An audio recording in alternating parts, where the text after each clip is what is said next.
He was a man returning to a place that no longer existed, a ghost haunting a memory.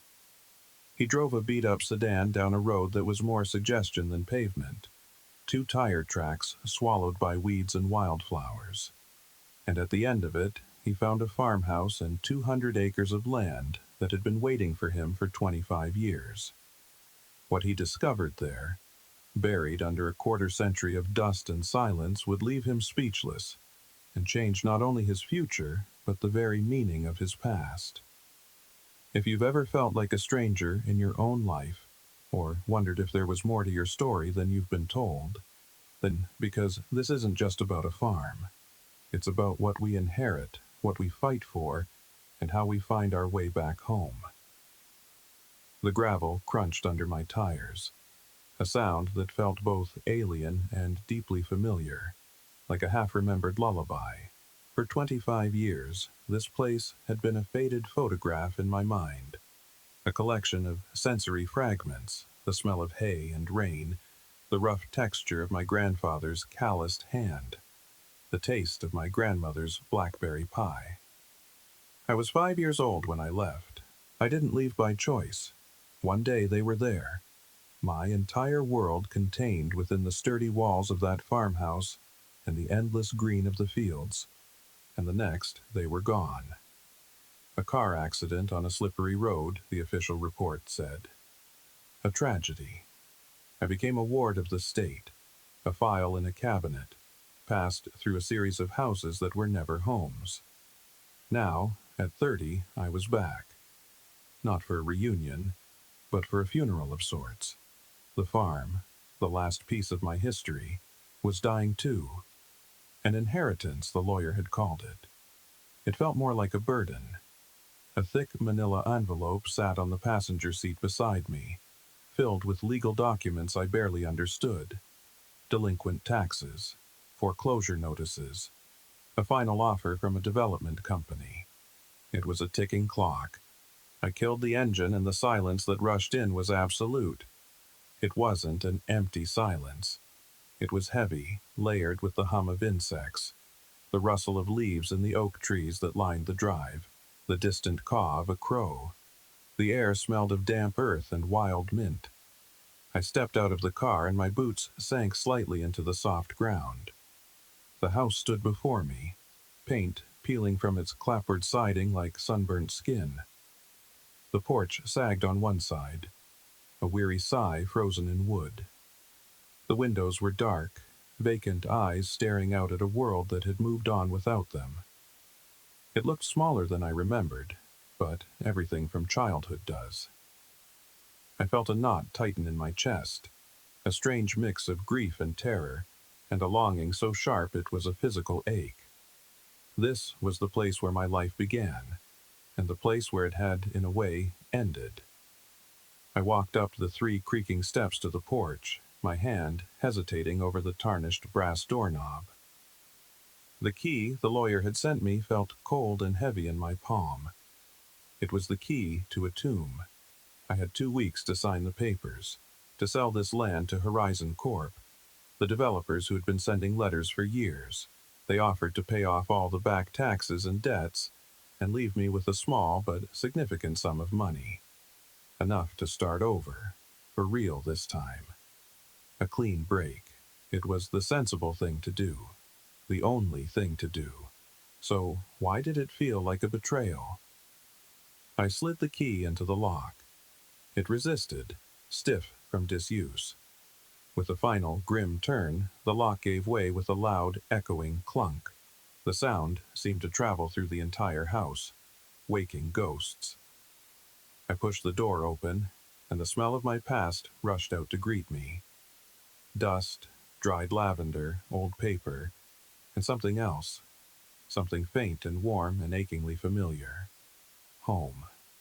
The air inside was thick and still, a time capsule of my grandparents' last day.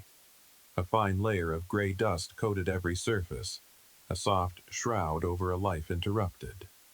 Sunlight struggled through the grimy window panes, cutting long, hazy shafts through the gloom, illuminating dancing motes of dust. In the entryway, A pair of my grandfather's muddy work boots stood by the door, as if he'd just taken them off after a long day in the fields. A faded floral apron, my grandmother's, was draped over the back of a rocking chair. It was all exactly as I'd been told it would be. After the accident, the state had simply locked the door.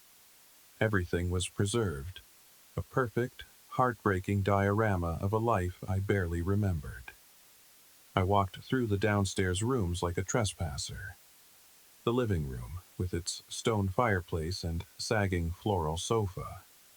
The dining room, the long oak table set for three, a ghostly echo of a meal that was never eaten.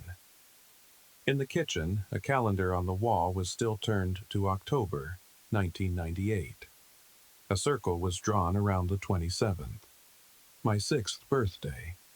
They had died 2 days before. The sight of it was a punch to the gut. All these years I had thought of their deaths as an abstract event, a line drawn in the sand of my life. But this calendar, this simple circle of red ink, made it real. They had been planning for me. They had been waiting for me, and I never came. I sank into a dusty armchair, the manila envelope from the lawyer feeling like a lead weight in my lap. I pulled out the main document, the offer from Horizon Corp. It was professionally printed on heavy cardstock, the logo a stylized rising sun. The numbers were clear, the terms simple. They wanted the land, all 200 acres. In exchange, they would wipe the slate clean. The property taxes had piled up for 25 years, an insurmountable mountain of debt. The house was falling apart. The barn was probably structurally unsound. The fields were overgrown. There was nothing here for me but ghosts and debt. Selling was the logical choice, the adult choice. It was the choice anyone would make. I could walk away with enough money to get a real apartment, maybe go back to school, build a life that wasn't defined by the temporary nature of the foster system. A fresh start. The phrase echoed in my head, something caseworkers had said to me every time I was moved to a new family. This is a fresh start, Leo. But it never was. It was just a new chapter in the same book. A book whose first chapter had been ripped out. Maybe this was my chance to finally write a new book altogether. I picked up a silver-framed photograph from the mantelpiece. Wiping away the dust with my thumb, I saw their faces. My grandfather, a tall man with kind eyes crinkled at the corners, his arm slung around my grandmother's shoulders. She was smiling, a warm, genuine smile that I felt more than I remembered.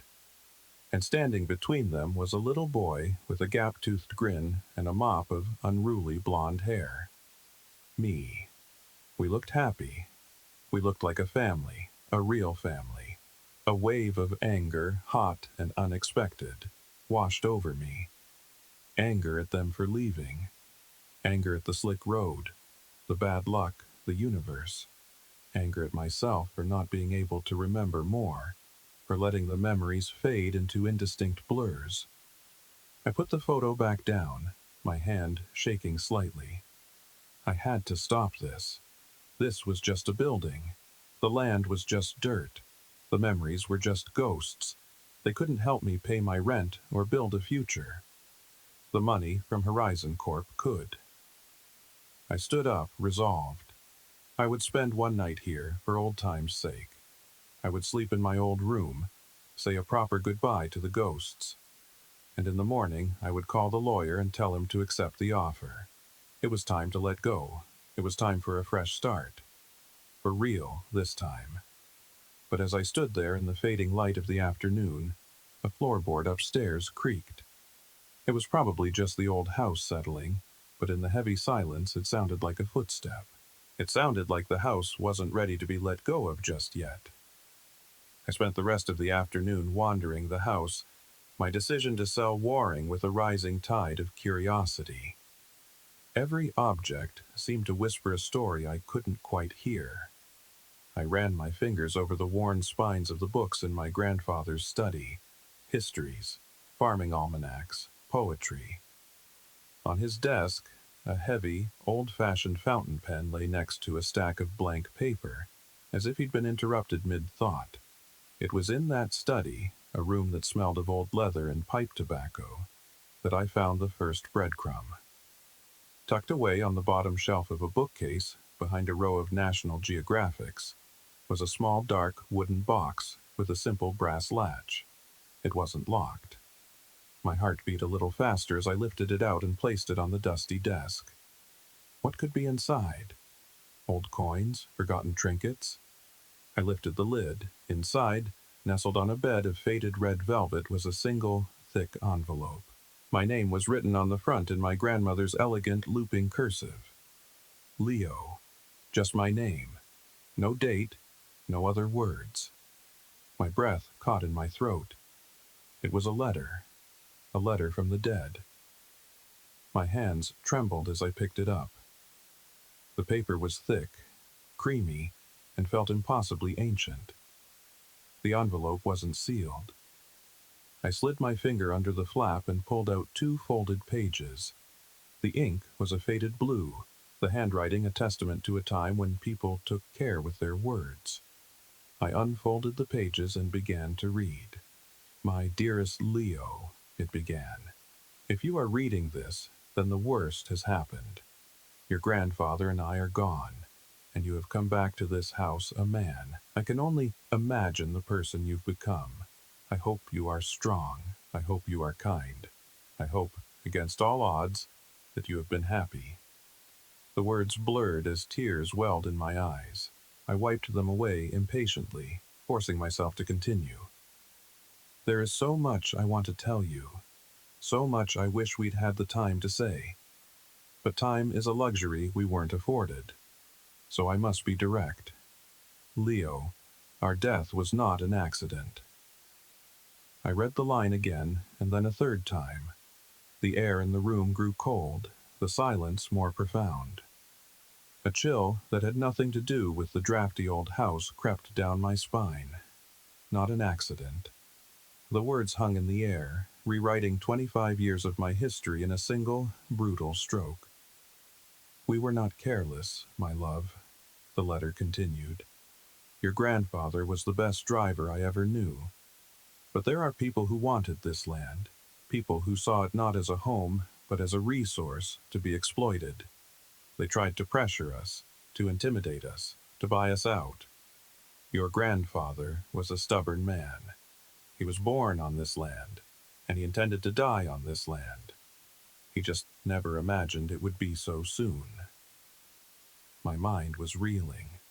Who were they? What did they want? The letter didn't name names. It was as if she was afraid to commit them to paper, even in a letter she never expected to be read. "I don't know what you've been told about this place," she wrote. "I'm sure they've let the taxes pile up, made it seem like an anchor around your neck. I'm sure they've made you an offer that seems too good to refuse. A clean slate, a fresh start. They are very good at making things seem simple. But nothing about this land is simple, Leo. It holds a secret, a gift. Your grandfather called it the heart of the farm. He protected it his whole life, and in the end, it cost him everything." A gift? A secret? My eyes scanned the page, hungry for answers. What was she talking about? "I have left you a choice, my boy. That's the one thing they can't take from you. The world will tell you to sell, to take the money and run. And I will not blame you if you do. You have suffered enough. You owe us nothing.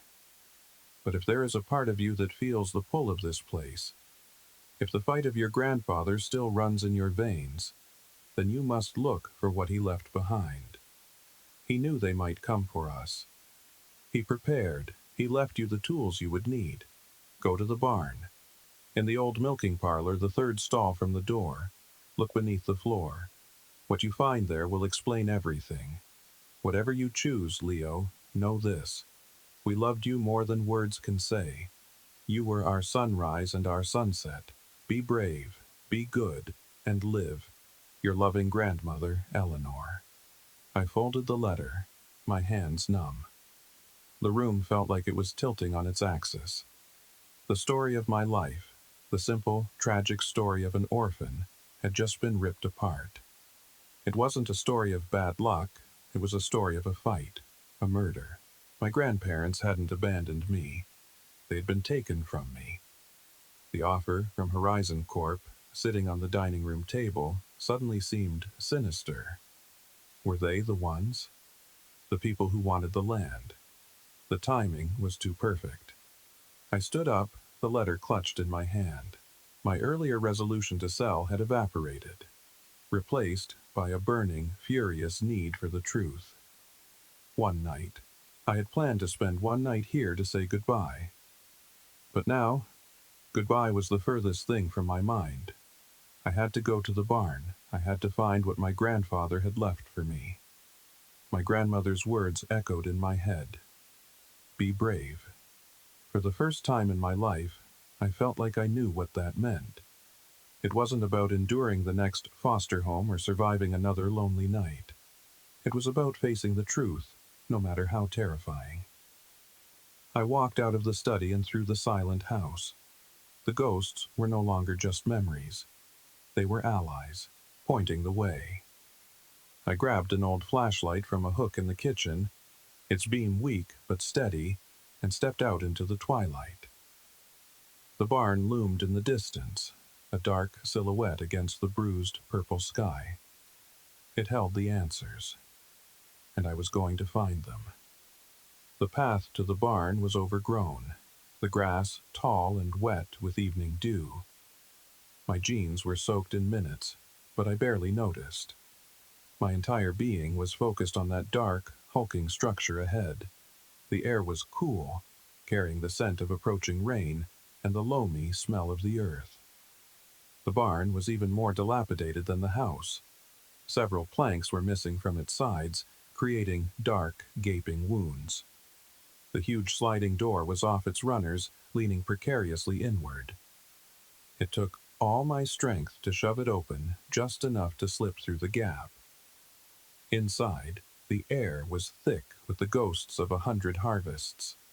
The smell of old hay, dust, and dry rot was overwhelming. High above, the cavernous ceiling was lost in shadow, crisscrossed with cobwebs as thick as cotton. Moonlight streamed through the gaps in the walls, striping the dusty floor with silver. It was a cathedral of decay. I clicked on my flashlight, its weak yellow beam cutting a nervous path through the gloom. Pigeons rustled in the rafters, their cooing a mournful, ghostly sound. I made my way toward the back, where the milking parlor used to be. The concrete floor was cracked and uneven, and the metal stanchions were rusted solid. It was a place of work, of sweat, of life. Now it was just a shell. The third stall from the door, my grandmother had written. I counted them off, my light trembling in my hand. 1, 2, 3. The third stall was like the others, empty except for a thick layer of dust and straw. I knelt down, my heart pounding against my ribs. Looked beneath the floor. The floor was concrete. For a moment, my hope sank. How could there be anything beneath solid concrete? But then my light caught something, a faint outline, almost invisible under the grime. A perfect square, about 2 feet by 2 feet in the center of the stall. It wasn't a separate slab. It looked more like the concrete had been scored after it was poured. And in one corner, a small, rusted iron ring was set flush with the surface. My breath hitched. This was it. I dug my fingers into the ring and pulled. Nothing. It was sealed tight with 25 years of grime and corrosion. I stood up and looked around frantically. I needed a tool, something to pry it open. I spotted an old toolbox in the corner, its contents a jumble of rusted metal. I found a heavy-duty crowbar, its weight reassuring in my hands. I wedged the tip into the faint crack around the square and put all my weight into it. The metal groaned in protest. For a second, nothing happened. Then, with a sudden, jarring crack, the seal broke. A puff of dry, musty air escaped from below. I worked the crowbar around the edges, breaking the slab free.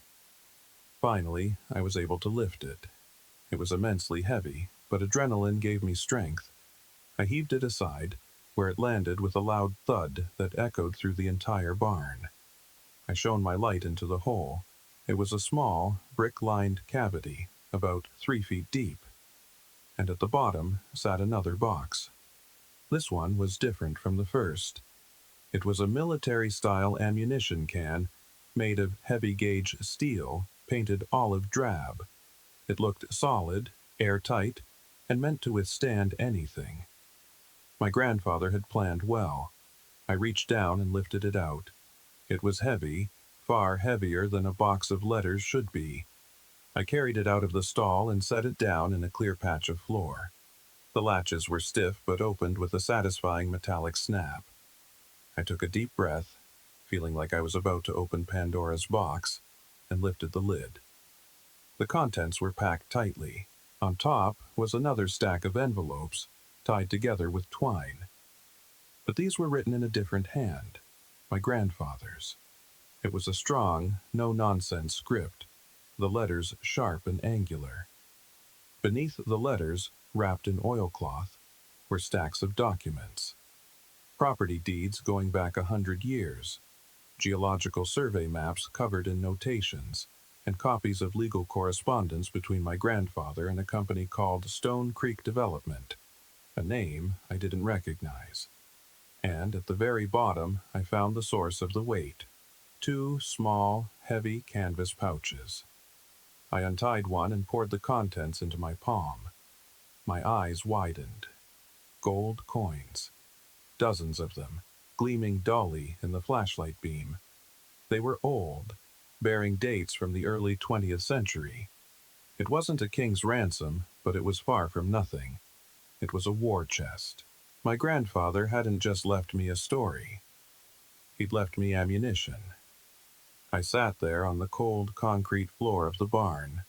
The contents of the box spread around me, and I began to read my grandfather's letters. They were not addressed to me, but to a future that he hoped would never come to pass. They were a chronicle of a secret war. "If you are reading this," the first one began, "it means Eleanor and I have failed, and it means the wolves are at the door again. Do not trust them. Do not believe their promises. Their tongues are slick with honey, but their hearts are full of gravel." He wrote about Stone Creek Development, how they had first approached him years before I was even born. They wanted the land, and they were willing to pay handsomely. He refused. The farm wasn't for sale. It was his legacy, his home. But they were persistent. The letters became more frequent, the offers higher. When he continued to refuse, their methods changed. He wrote about intimidation, fences cut in the night, a prize bull mysteriously sickening and dying, anonymous, threatening phone calls. They were trying to bleed him dry, to make running the farm so difficult, so costly, that he would have no choice but to sell. He fought back. He hired a lawyer, filed complaints with the sheriff, but they were a faceless corporation with deep pockets. It was his word against theirs, and no one wanted to believe that a respectable development company would resort to such tactics. The reason for their obsession was laid bare in the geological surveys. My grandfather had commissioned them himself in secret. The maps were detailed, showing the topography of the land, the rock strata, the water table. And in the center of our 200 acres, my grandfather had drawn a large circle in red ink. Inside the circle, he'd written one word: aquifer. According to the surveyor's notes, it wasn't just any aquifer. It was a massive, pristine, self-recharging underground reservoir of pure water, one of the largest in the entire state. In a region that was increasingly prone to drought, a resource like that wasn't just valuable, it was priceless. It was a gold mine of clear, fresh water. and my grandparents were sitting right on top of it. Stone Creek Development didn't want the land for houses. They wanted it for the water. They wanted to sink wells, build a bottling plant, and sell our water back to the world. My grandfather saw it as a sacred trust. The water nourished his land, fed the creek that ran through the valley, and supported the entire local ecosystem. To him, selling it would be like selling his own blood. So he fought, and he prepared. He started converting his savings into untraceable gold coins, a stash for a rainy day he prayed would never arrive. Then, about a year before they died, Stone Creek Development suddenly vanished. They sold their holdings and disappeared. My grandfather wrote of his relief, his hope that the fight was finally over.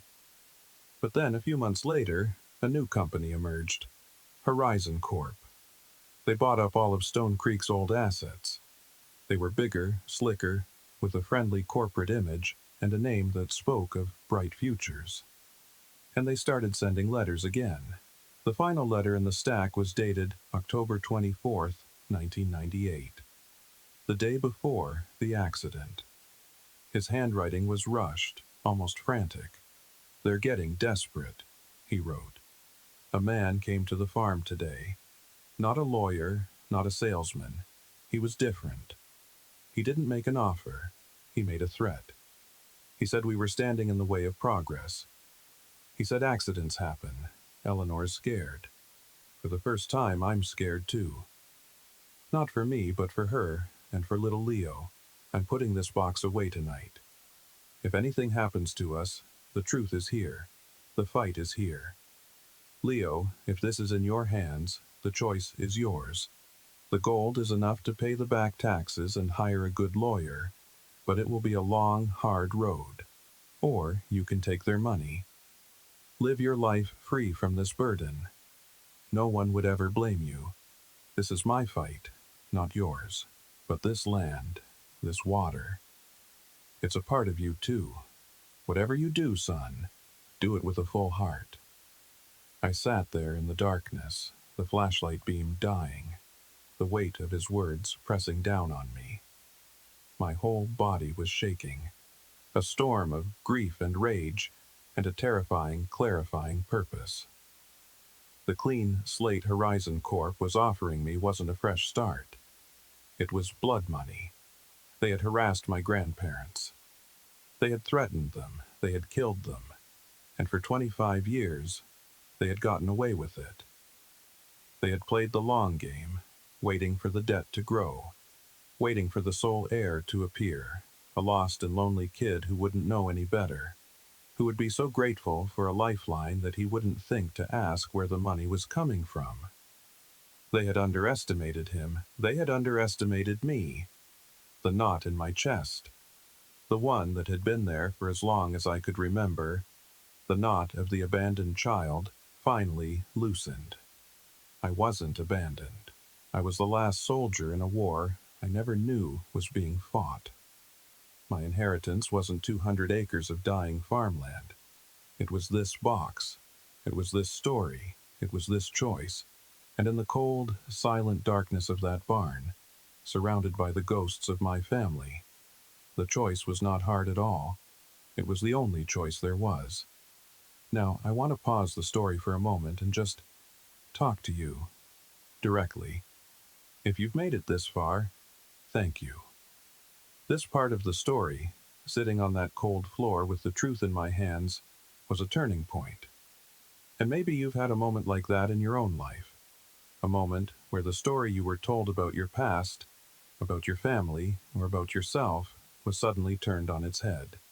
A moment where you discovered that what you thought was a weakness was actually a source of strength. Or what you believed was an ending was actually the beginning of a fight. It's a terrifying and incredibly powerful feeling, isn't it? It feels like the ground has fallen out from under you, but it also feels like for the first time, you can finally plant your feet on solid rock. If you've ever had a moment that changed everything you thought you knew, I'd be honored if you shared a little about to share details, just the feeling. because I want you to know, and I want everyone in this community to know, that you are not alone in that experience. We're all piecing together our own truths. Okay, let's get back to the barn. The sun was about to rise, and I had a phone call to make. The first slivers of dawn were painting the eastern sky gray as I walked back to the house. The world felt different, sharper. The chirping of the crickets, the rustle of the wind in the trees. It all sounded like a secret language I was only now beginning to understand. I carried the ammo can in one hand and my grandfather's last letter in the other. I was no longer a ghost haunting a memory. I was the custodian of a legacy. Back in the dusty kitchen, I made a pot of coffee on the old gas stove, the hiss and pop of the flame a comforting domestic sound in the heavy silence. As the coffee percolated, filling the room with its rich, dark aroma, I laid out the contents of the box on the oak table. The letters, the maps, the deeds, the 2 heavy pouches of gold. It was a strange and powerful inheritance. It was evidence, it was motive, it was means. It was everything I needed to turn their clean slate into a battlefield. My phone had only 1 bar of service, but it was enough. I found the lawyer's card in the manila envelope from Horizon Corp. His name was Arthur Davies. His office was in the small town about 20 miles away. I dialed the number. It was barely 6 in the morning, but I was banking on him being an early riser. He answered on the 3rd ring, his voice gravelly with sleep. "Davies? Mr. Davies, this is Leo Vance," I said, my own voice sounding steadier than I felt. "I'm calling about the property on Route 4, my grandparents' farm." "Ah, Mr. Vance. Good morning. I trust you arrived safely. Have you had a chance to look over the offer from Horizon?" His tone was all business, pragmatic and a little weary, the sound of a man who had dealt with a lot of messy estates. "I have," I said, taking a sip of the scalding coffee, "and I'm rejecting it." There was a pause on the other end of the line. I could almost hear him sitting up straighter in his chair. "Rejecting it, Mr. Vance, with all due respect, that offer is the only thing standing between that property and a sheriff's auction. The back taxes are substantial. There is no other buyer." "I'm aware of the taxes," I said calmly, "and I intend to pay them, at least a portion of them. Enough to stop the foreclosure proceedings." Another pause, this one longer. "May I ask with what funds you intend to do that?" he asked, a note of cautious skepticism in his voice. I looked at the gold coins glittering on the table. "With a rainy day fund my grandfather left me. Mr. Davies, I found some things here at the farm. Letters, documents. I think you and I need to meet, today, if possible. I believe my grandparents' death 25 years ago was not an accident, and I believe Horizon Corp., or at least their predecessor, was involved." The silence on the line was now absolute. I had laid all my cards on the table. I had no idea how he would react. He could have dismissed me as a grieving, paranoid young man grasping at straws. He could have told me it was ancient history, impossible to prove, and advised me to take the money and run. But he didn't. When he finally spoke, his voice was different. The weariness was gone, replaced by a sharp, focused intensity. He hung up. I exhaled a breath I didn't realize I'd been holding. The first domino had fallen. The fight had begun. While I waited for him, I walked through the house again. This time it didn't feel like a tomb. It felt like a fortress. The peeling paint, the sagging porch, the dusty furniture, they were no longer signs of decay, but scars of a long battle. This house had stood its ground. It had kept its secrets safe for me. I went upstairs to my old room. The wallpaper was faded, covered in little blue rocket ships. My bed was still there, a small wooden frame with a thin, lumpy mattress. On the nightstand was a single book, Where the Wild Things Are. I picked it up. The cover worn smooth from countless readings. I had been a wild thing, sent away across the sea of the foster care system.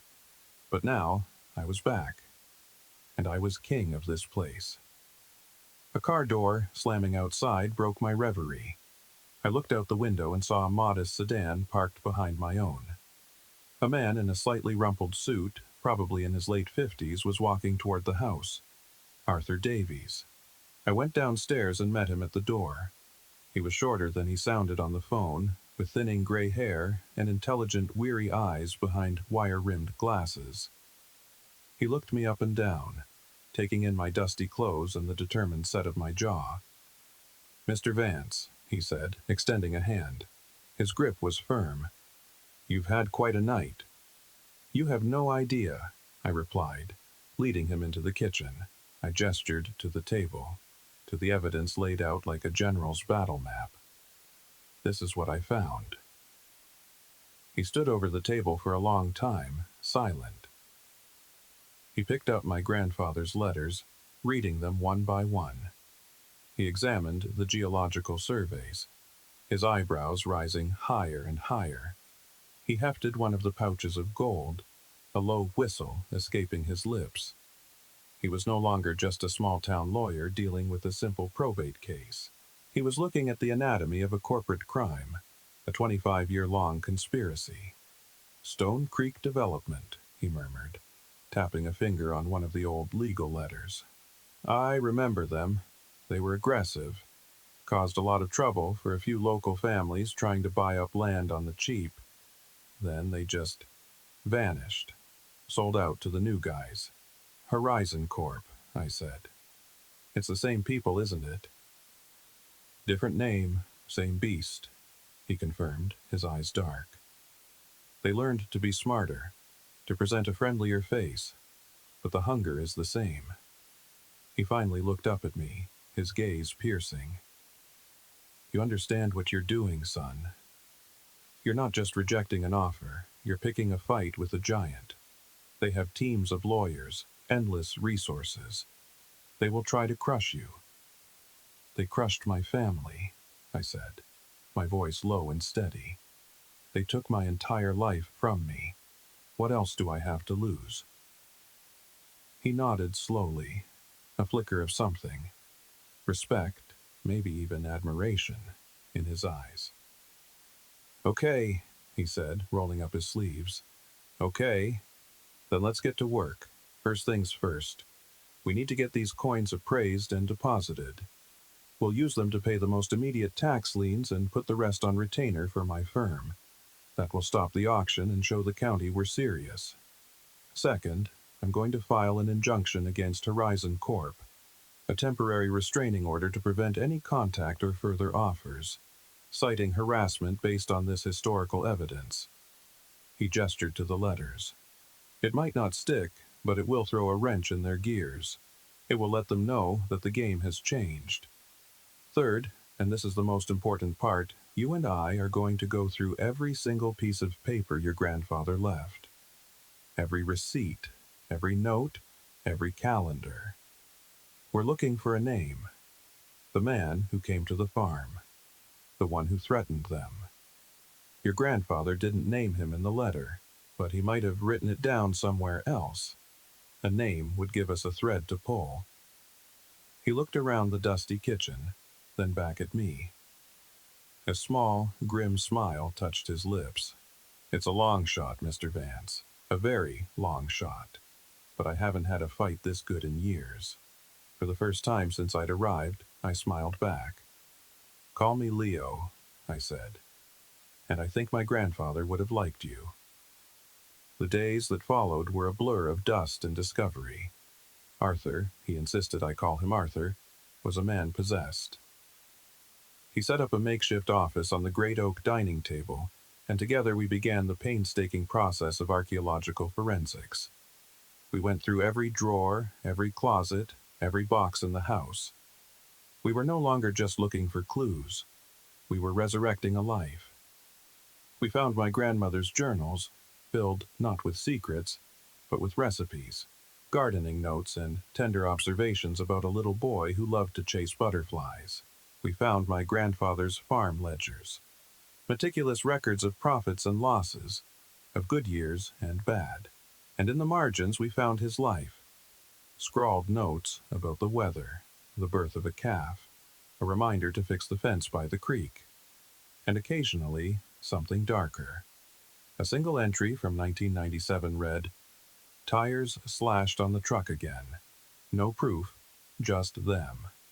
Another, "Man from Stone Creek came by, name of Miller. Told him to get off my land."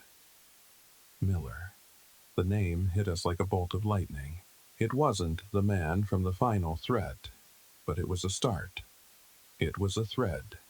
Arthur immediately got on the phone, calling in favors from old contacts, a retired private investigator he knew.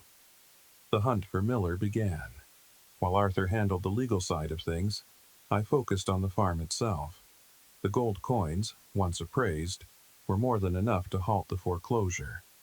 We paid off the most critical tax arrears, shocking the county clerk's office, and put the rest in a trust to fund the legal battle ahead. That simple act of writing a check, of taking control, was one of the most empowering moments of my life. I was no longer a victim of circumstance. I was a landowner, a steward. I started working on the house, cleaning away the layers of dust and neglect. I washed the windows, and for the first time in a quarter century, clear sunlight streamed into the rooms. I patched the leaky roof, mended the sagging porch step, and began the monumental task of clearing the overgrown yard. Every task, every swing of a hammer, every weed pulled, felt like an act of defiance. I wasn't just fixing a house, I was reclaiming my home. I was honoring the people who had fought for it. The work was hard. My muscles ached constantly, but it was a good ache. It was the ache of purpose. The community, the small town that had been a vague memory, slowly started to materialize. The mailman, a friendly guy named Tom, started leaving my mail on the porch instead of in the rusted box at the end of the drive. He told me he remembered my grandparents, remembered them as good, hard-working people who kept to themselves. The woman at the local hardware store, a sharp-eyed lady named Carol, gave me a discount on supplies. "Your granddad paid his bills on time," she said, as if that explained everything. "It's good to see a Vance back on that land."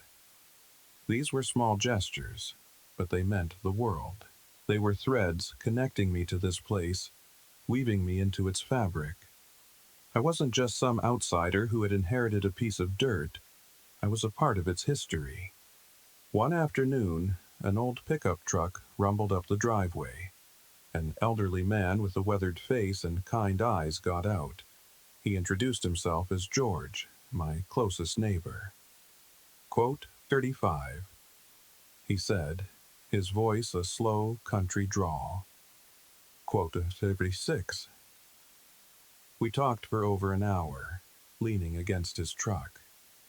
He told me stories about my grandfather, about their shared struggles with drought and early frosts. And then, his voice dropping, he told me about the pressure. He said, shaking his head. He looked me in the eye.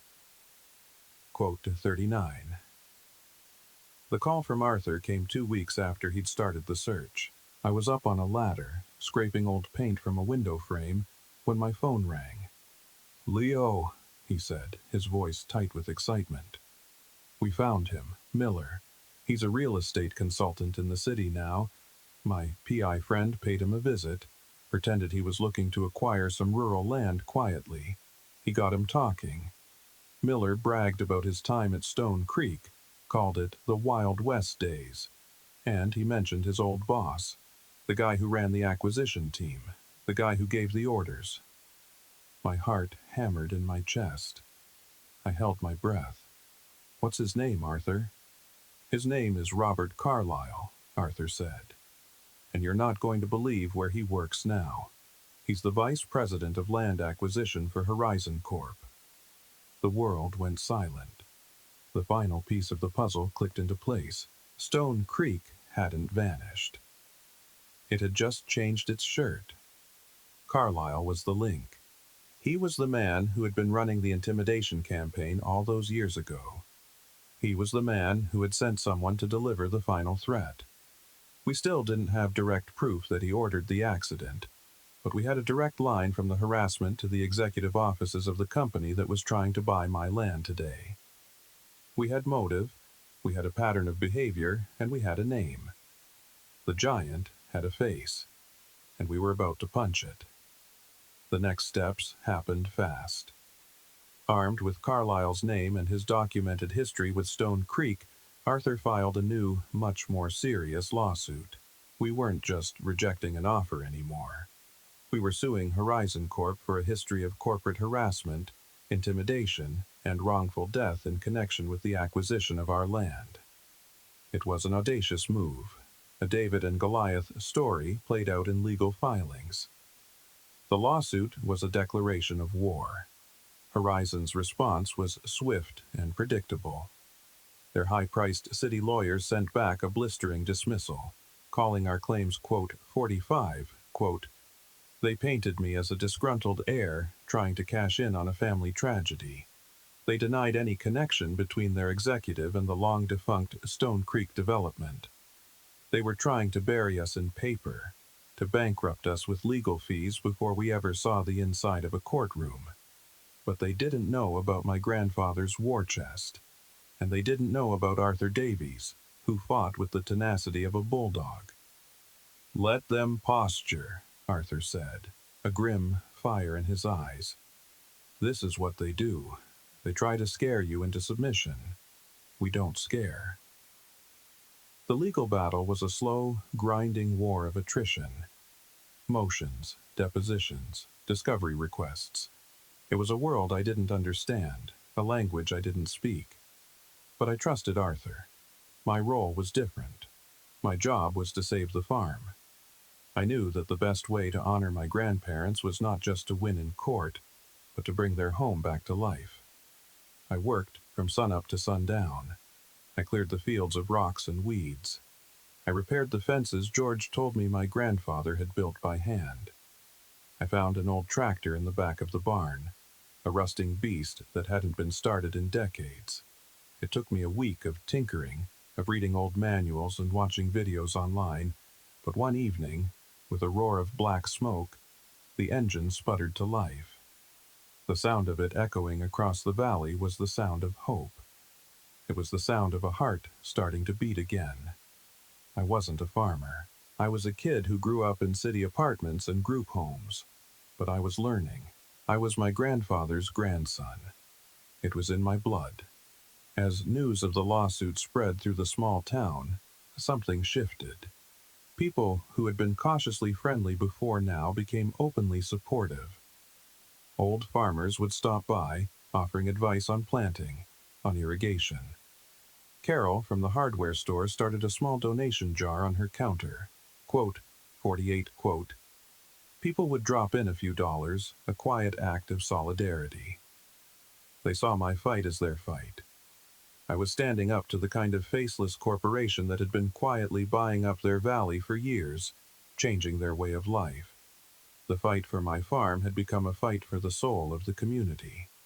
One evening, a local journalist came by. She wanted to hear my story. I was hesitant at first, but Arthur encouraged me. Quote, 49, he said. So I told her everything. About the letters, the aquifer, the threats. About Robert Carlyle.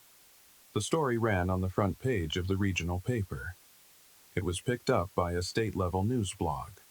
Suddenly, Horizon Corp wasn't just dealing with a lawsuit from a lone individual. They were dealing with a public relations nightmare. The pressure worked. A few weeks after the article ran, we got a call from Horizon's lawyers. They wanted to talk. Not about a dismissal, but about a settlement. They were offering to triple their original offer. They would pay me a life-changing amount of money. All I had to do was sign a non-disclosure agreement and drop the lawsuit. The ghosts of Stone Creek Development would remain ghosts. Robert Carlyle would keep his job. They would get the land and the water. Arthur laid out the offer on the kitchen table. the same table where I had first read my grandmother's letter. "It's a strong offer, Leo," he said, his voice neutral. "Enough money to go anywhere, do anything. No one would blame you for taking it. You've already won, in a way. You exposed them. You honored your family. You don't have to carry this fight forever." I looked out the kitchen window across the fields I had worked so hard to clear. I saw the new fence posts, the green shoots of a cover crop beginning to sprout. I heard the hum of the old refrigerator I'd managed to fix. This place was more than just land now. It was a part of me. Taking their money would be an admission of defeat. It would be selling my history. It would be letting them win, just on my terms. My grandfather's words from his last letter came back to me. "This is my fight, not yours. But this land, this water, it's a part of you too. Whatever you do, son, do it with a full heart." I thought about the past few months, the back-breaking work, the small kindnesses from my neighbors, the fierce loyalty of Arthur, the quiet pride I felt every evening looking at what I had accomplished. My life finally had meaning. It had roots. Selling this place would mean pulling up those roots all over again. It would mean becoming that drifting, anchorless kid once more, just with more money in his pocket. "No," I said, my voice clear and firm. "We're not settling." Arthur looked at me, and a slow, proud smile spread across his face. "I was hoping you'd say that," he said. "Then let's go to court." That decision, that single word, was the real inheritance. It was the moment I stopped being the boy who was left behind and became the man who chose to stay. The money, the land, the water, they were all secondary. The real gift my grandparents had left me was the chance to become a person they would be proud of. The fight wasn't over. In fact, the hardest part was probably still ahead. But for the first time in my life, I wasn't afraid. I was home. The months that followed the rejection of the settlement were the most difficult, and yet the most rewarding of my life. Horizon Corp, realizing we wouldn't be bought off, escalated their tactics. Their lawyers filed motion after motion, trying to drown us in paperwork and drain our legal fund. They hired private investigators to dig into my past, looking for any dirt they could use to discredit me. They tried to paint me as an unstable, opportunistic drifter, but they found nothing, because there was nothing to find. My life had been one of survival, not crime, and every tactic they used only strengthened my resolve and galvanized the community around me. The story of the farm became a local legend. Donations to the legal fund grew. Volunteers started showing up on weekends to help me on the farm, people from town who believed in what I was doing. George, my neighbor, organized work crews to help me rebuild the collapsed section of the barn roof. Carol, from the hardware store, used her network to get me discounted lumber. We were a small, scrappy army fighting for our piece of the world. During this time, I truly came to understand what my grandfather meant when he said the land had a soul. It wasn't just dirt and water. It was a living thing, a network of relationships. I learned the names of the birds that nested in the old oak trees. I learned the patterns of the deer that came to drink from the creek at dawn. I planted a small vegetable garden where my grandmother's used to be, using the seeds from old, dusty packets I found in a shed. When the first green shoots pushed through the soil, I felt an irrational surge of pride. I wasn't just cultivating plants. I was cultivating a connection to my past and a belief in the future. The farm was healing, and so was I. The empty, lonely spaces inside me were being filled with the rhythm of the seasons, the satisfaction of hard work, and the warmth of a community that had embraced me as one of their own. Finally, our day in court arrived. The courtroom was packed. On one side, a phalanx of slick, expensive lawyers representing Horizon Corp. On the other, just me and Arthur. But behind us, The benches were filled with my neighbors, with people from town, with the local journalist who had broken the story. I was not alone. The trial was brutal. Horizon's lawyers tore into my story, trying to portray my grandparents' letters as forgeries, my claims as fantasies. They brought in experts who testified that the quote, 56 quote, was just that, a tragic but common roadside incident. But Arthur was magnificent. He was a small-town lawyer, but he had the heart of a lion. He calmly and methodically presented our evidence. He put Miller on the stand, and under relentless questioning, Miller's smug confidence crumbled, and he admitted to the campaign of harassment under the orders of Robert Carlyle. When Carlyle himself took the stand, he was the picture of corporate composure, denying everything. But Arthur presented his final piece of evidence, something we had discovered hidden in the back of my grandfather's ledgers. A tiny, almost illegible note of a license plate number, jotted down on the date the final threat was made. The plate was traced to a rental car, hired for one day by a man who was a known associate of Carlyle, a man who specialized in corporate security. The link was made. The jury saw it. In the end, they didn't find Horizon Corp guilty of wrongful death. The burden of proof was too high after 25 years. But they did find them guilty of a sustained, multi-decade campaign of harassment and conspiracy. The damages awarded were significant, more than enough to pay off the remaining debts, secure the farm's future, and establish a trust for its preservation. But the money was not the victory. The victory was the truth. The victory was hearing the verdict and looking back at the faces of my neighbors, their eyes shining with tears and pride. The victory was walking out of that courthouse not as an orphan, but as Leo Vance of the Vance farm. Today, life is quiet, and it is good. The legal battle is over, but the work continues. I am a farmer now, in title and in spirit. The fields are productive, the house is warm and full of life, and the barn stands tall and strong. With the settlement money, I worked with a state conservation group to place the aquifer under permanent protection. No one will ever be able to exploit it. It will continue to nourish this land, this valley, for generations to come. It is my grandparents' true legacy, and now it is mine. I didn't get the perfect fairy tale ending. The scars of my past are still there. The grief for my grandparents is a quiet, constant companion, but it is no longer a source of pain. It is a source of strength. They live on in every sunrise over the fields, in the taste of the water from the well, in the steadfast purpose I feel every single day. I found so much more than a secret in that barn. I found the truth. I found a home. I found myself. And so, my story comes to a close, at least for now. But it leaves me with a question, one that I want to leave with you. What is the most valuable thing you can inherit? Is it money? Is it property? Or is it something else? For me, I learned that the greatest inheritance I received was a story, a choice, and the chance to fight for something that mattered. It was the gift of purpose. I want to thank you for listening, for spending this time with me.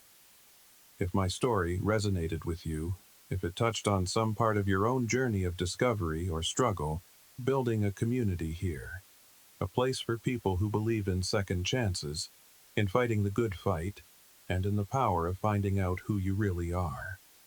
Share your own thoughts in the to you. What is a legacy you would be proud of, and your stories matter?